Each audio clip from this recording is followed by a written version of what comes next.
Sir ఇప్పుడున్న ప్రభుత్వం మీద వ్యతిరేకత ఎక్కువ ఉంది సార్. ఎవరు చూసినా కాస్త హాట్గానే ఉన్నారు. ఈసారి ప్రభుత్వం అనేది మారొచ్చు సార్. జగన్మోహన్ రెడ్డి అనేక పథకాలు ఇచ్చారు. మీ ఆటో డ్రైవర్లకి 10,000 5,000 గట్రా ఇచ్చారు. అనేక సంక్షేమ పథకాలు ఇస్తామని చెప్పి సార్ ఒకప్పుడు 150 రూపాయలు 100 రూపాయలు వచ్చేది సార్ కరెంటు బిల్లు. ఈ రోజున మాకు 550 600 వస్తుంది సార్. ఆ పథకాలు తీసుకొని కూడా మేము ఇటు తీసుకొని అటు ఇటుమే కదా సార్. నిత్యావసర సరుకులు కూడా మరీ ఆకాశాన్ని అంటున్నాయి సార్. డీజిల్ రేట్లు పెరిగిపోయి బయటికి వెళ్తే ఆటో మినిమం 20 అనే అని పేరుకి 10 రూపాయలు ఇస్తాం 5 రూపాయలు ఇస్తాం అని చెప్పి మాకు గిట్టుబాటు కూడా కావట్లేదు సార్. మేము బతకటానికి కూడా కష్టంగా ఉంది. మధ్యతరగతి వాడు బతకటానికి చాలా కష్టంగా ఉంది. ఇప్పుడు పెంబసానికి అంటే చంద్రబాబు నాయుడుకు ఎందుకు ఓటేయాలి అనుకుంటున్నారు? ఏదన్నా ఇప్పుడు అప్పుడు చంద్రబాబు ఉన్నప్పుడు మేము ఇంత బాధలు పడలేదండి. అప్పుడు కొద్దో గొప్ప ఉంది, మరీ ఎంత దారుణంగా లేదు. ఇప్పుడు ఈ 5 ఏళ్లలో మరీ చాలా ఇబ్బందిగా ఉందండి. ఇద్దరం సంపాదిస్తున్నా కూడా చాలట్లేదు.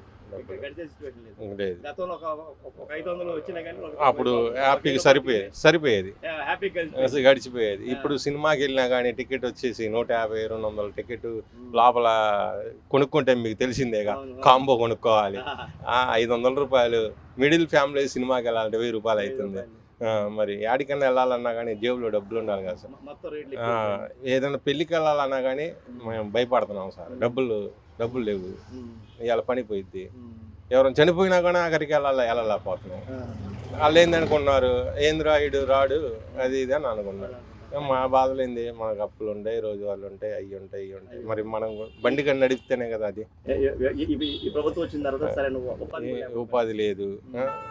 ఏదో చేస్తున్నారు. ప్రభుత్వం అయితే ఒకరు బాగానే ఉంది, ఆయన ఇస్తున్నాడు. కానీ కనీసం 3 సంవత్సరాల నుంచి బటన్ నొక్కిన కాంచి డబ్బులు ఏమి గ్యారంటీకి రావట్లేదు. ఎవరినైనా అడగండి, ఆడవాళ్ళు కూడా అమ్మ ఒడి డబ్బులు పల్లా చదివేది. అది పరిస్థితి. ఈసారి మాత్రం మేమైతే వ్యతిరేకం, వేరే ఓటు వేసేస్తాం. అది పోయినసారి మాత్రం వైఎస్ఆర్కి వేసాం, ఈసారి టీడీపీకి వేస్తాం. చంద్రబాబు లాంటి వ్యక్తి వస్తే మన రాష్ట్రం కానీ ఏమైనా పరిశ్రమలు వస్తాయి కదా సార్. పరిశ్రమలు లేవు, ఎవరిగా 4గురికి ఉపాధి ఉండేది. రాష్ట్రంలో పరిపాలన ఏముందన్నా, బాగాలేదు, చండాలంగా ఉంది. రోడ్డు సరిగ్గా లేవు, ఏం లేవు. ఏంటంటే గవర్నమెంట్ మారితే బాగుంటుంది అని మా ఆలోచన. జగన్మోహన్ రెడ్డి గారు అనేక పథకాలు ఇచ్చాము, రాష్ట్రం బ్రహ్మాండంగా అభివృద్ధి చేసాము. పథకాలు ఇచ్చారు కాదనట్లా, పథకాలు వచ్చిన వాళ్ళకి వచ్చినాయి, రాని వాళ్ళకి రాలా. అంటే ఏంటంటారు, పథకాలు అవసరం అంటారా, ఉపాధి అవసరం అంటారా? ఉపాధి అవసరంగా. ఎందుకంటే మోటార్ ఫీల్డ్ పడిపోయింది. చాలామంది ఆటనాల్లో ముస్లిమ్స్ పనులు చేసుకునేవాళ్ళు, అది పడిపోయింది. అది పడిపోయి ఆయన వాళ్ళ నాన్న చేసిన పనులు చేస్తారులే అని చెప్పి మేము వేసాం ఓట్లు. ఎందుకంటే మనకి గుంటూరులో ఎమ్మెల్యే ముస్తఫా గారు, ఆయనకి ఎందుకు వేసాం, ఆయన గెలిపిస్తే మనకి ఏమైనా పనులు జరుగుతాయిగా అని చెప్పి వేసాం. అదొకటి. తర్వాత ఏంటంటే ఆయన ఏం చేయట్లేదు, ఉపాధి. రోడ్లు చూస్తే చండాలంగా ఉన్నాయి. బండి పడితే గుంటలో పడితే యాక్సిడెంట్లు అవుతే ఇబ్బంది. అదొకటి. అందుకోసమే మాకు ఆయన మంచోడే కాదనట్లేదు, పరిపాలన బాగాలేదు. బాగాలేదు. ఇప్పుడు రాష్ట్రంలో ఉపాధి అవకాశాలు చూపించేవాడు కాదు. కొద్దిగా చంద్రబాబు నాయుడు సీనియర్ కాబట్టి ఆయన వస్తే కొద్దిగా బాగుండిద్ది అని మేము బాగుండిద్ది. కాకపోతే మా ముస్లిమ్స్ ఏంటంటే ఆయన బీజేపీలో కలిశాడని చెప్పి ఇబ్బందిలో ఉన్నారు. మాకేందంటే బీజేపీలో కలిసినదే పోయినసారి కూడా కలిశాడు, కానీ ఆయన ఏమి దానివల్ల ఫస్ట్ ఎన్ఆర్సీకి సంతకం పెట్టింది జగను. చంద్రబాబు గారు పెట్టలేదుగా. చంద్రబాబు నాయుడు ఉంటే మీకు ఎటువంటి ఇబ్బందులు ఉండదని ఏమండి, మా బావగారు చనిపోతే చంద్రబాబు గారు 2,50,000 వచ్చినాయి ఆ టైంలో. తర్వాత దుల్హన్ పథకం 50,000 అలా మొత్తం ఉన్నాయి. అది కాక మళ్ళీ రంజాన్ తోఫా, అన్నా క్యాంటీన్, చాలా ఉన్నాయి. అన్నా క్యాంటీన్ తీసేటప్పుడు మీరు ఎట్లా అనుకుంటున్నారు? అన్నా క్యాంటీన్ తీశారు కదా, అన్న, మనకు అవసరం లేదండి. కాకపోతే మా పేదోళ్ళు చాలా మంది ఇబ్బంది పడుతున్నారు. ఇబ్బంది పడుతున్నారు, చాలా ఇబ్బంది పడుతున్నారు. దాని గురించి చాలా ఇబ్బంది పడుతున్నారు. అన్నయ్య క్యాంటీన్ ఒకటి ఇబ్బంది ఏంటంటే రంజాన్ తోఫా లేదు, ఏమి లేవు. ఆయన వచ్చిన తర్వాత వస్తే వాళ్ళ నాన్నకన్నా బాగా చేస్తాడులే అనుకున్నాం, చేయట్లేదు. ఆయన మీద మా కోపం ఏం లేదు. ఎందుకంటే మా పనులు వస్తే మాకు బాగుంటుంది, మాకు రాజధాని లేదు. మాకు రాజధాని లేదు. దేనికి ఆయనకి అంత కష్టం దేనికి? వాళ్ళ మీద ఎందుకు నీకు? నీ పన్ను చెయ్యి, నీ పన్ను చెయ్యి, వాళ్ళ మీద ఎందుకు? ఇసుకవా ఆపేసావు, ఏం చేసావు? వాళ్ళు ఏం చేశారు నీకు? ఎవడో చేసిన పనికి మీకెందుకు? నువ్వు ఇల్లు కట్టుకున్నావు, ఇంట్లో నుంచి బయటికి రావట్లా, వస్తే బయటికి పడతాలు.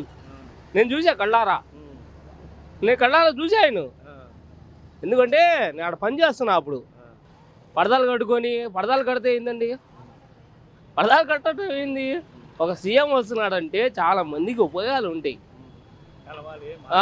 ఏం మాట్లాడాలి ఏంది, ఒక సీఎం చూడాలి. అది కాక ఒక నాను ఎమ్మెల్యేలు కూడా కనీసం కనపడలేదని అంటారు. అవునవును విన్నా నేను పక్కా వైసీపీ అండి.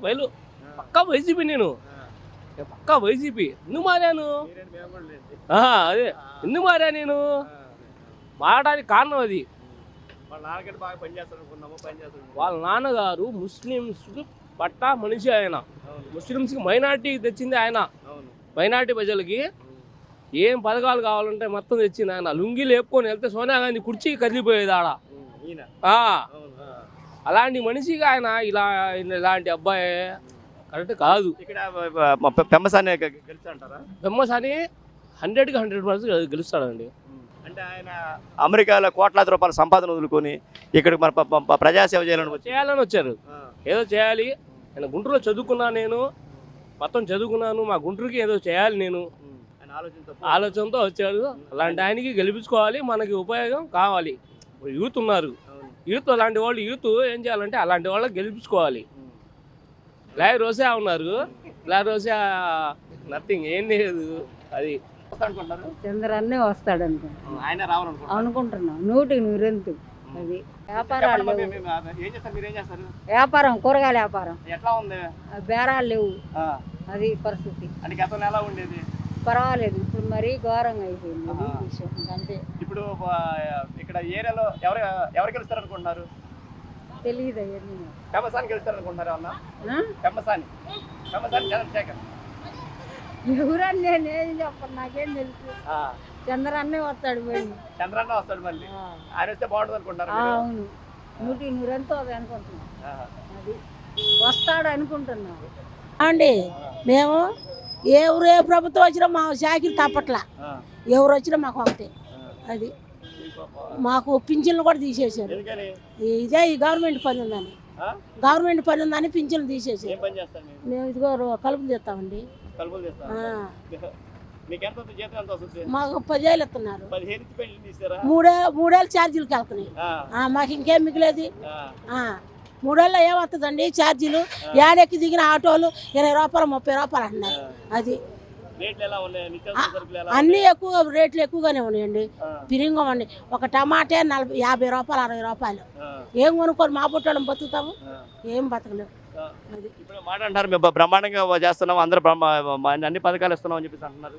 ఎవరు పథకాలు ఇస్తున్నారు? ఏది పథకాలు ఇస్తే మరి జీతాలు పెంచుతాను అన్నాడు, పెంచాడా? పెంచలేదు కదండి. మరి మేము 10 ఏళ్ళ ఏం తిని బతుకుతాము? పిల్లల్ని ఏం సాక్కుంటాం మేము? ఛార్జీలకు ఏం పెట్టేవి? ఎవరు ఆ రేట్లు పెరిగినాయి, అన్నీ ఎక్కువ ధరలు అయ్యి. అది అదండి. సరే సరే. అంటే వచ్చే ప్రభుత్వం ఏం చేస్తే బాగుంటుంది అనుకుంటున్నారు?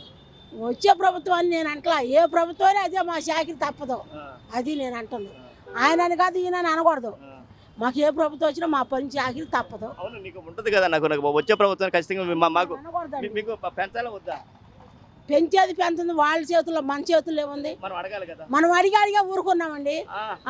అడిగా ఊరుకున్నాం. జగన్ గారిని అడిగి గర్నాలు చేసి నేల కాలుకుంటే రోడ్ల మీద కూర్చున్నా మాకు పెంచలా. అది ఇంకేం మాట్లాడలేదు. తెలుగుదేశం పార్టీ గెలిచిద్దాం. పక్క. అంటే ఆయన వాళ్ళే దేనికి గెలుస్తారనుకుంటున్నారు? తెలుగుదేశం పార్టీ ఏం గెలుస్తారనుకుంటున్నారు? ఎందుకంటే అభివృద్ధి లేదు, పిల్లలు చదువుకున్న పిల్లలు పాడైపోతున్నారు ఉద్యోగాలు లేక. ఈ గంజాయి అన్ని మామూలు ఇచ్చలుడిగా జరుగుతున్నాయి. పరిపాలన బాగలేదని అనుకుంటున్నాను. అంటే గత 5 సంవత్సరాల క్రితం పరిస్థితి ఎలా ఉంది, ఇప్పుడు ఎలా ఉంది? 5 సంవత్సరాల క్రితం పరిస్థితి పనులు అన్నీ ఉన్నాయి, బాగానే ఉంది, పర్వాలేదు. 5 సంవత్సరాల క్రితం మరి 5 సంవత్సరాల్లో మరి రోడ్లు లేక అధ్వానం, పిల్లలు చదువుకున్న వాళ్ళకి ఉద్యోగాలు లేక. మా పిల్లోడే ఉన్నాడు, ఇంజనీరింగ్ అయిపోయింది. ఈ క్యాంపస్ ఎలక్షన్లు వచ్చింది, ఇంతవరకు పిల్లలు ఉద్యోగాలు లేవు. మన ఏపీలో అసలు ఎక్కడా లేవు. ఇంకేం వస్తుంది సార్? జగన్మోహన్ రెడ్డి మేము లక్షలాది ఉద్యోగాలు ఇచ్చాను. ఏడిచ్చారండి లక్షలాది ఉద్యోగం? మరి మాకో తెలియదు, మరి ఆయన ఎక్కడ ఇచ్చాడు మనకి. అందరూ బ్రహ్మాండంగా సుభిక్షంగా అన్ని అందరికి పథకాలు ఇస్తున్నాము, లక్షలాది ఉద్యోగాలు ఇచ్చాము, అందరికి సంక్షేమం అందిస్తాము. సార్ ఆయన పథకాలు ఇచ్చేది సార్ మాకు. మీరు ఇప్పుడు ఉద్యోగం చేసుకుంటున్నారు, మీరు ఉద్యోగం చేస్తే మీ కుటుంబం గడిచింది, కానీ ఆయన ఇచ్చే సంవత్సరానికి 10,000 సరిపోతాయి మీకు? 10,000 చాలవు కదా.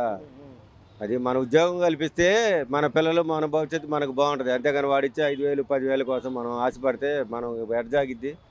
ఇప్పుడు మేము పని చేసుకునే వాళ్ళం, ఇవాళ పని లేదు, పని లేదు, మాకు రూపాయి ఆదాయం రాదు కదా. ఏదో పిల్లలు ఉద్యోగం ఉంటే వాళ్ళ భవిష్యత్తు వాళ్ళు ఇది అవుతారు, మనకి బాగుంటుంది.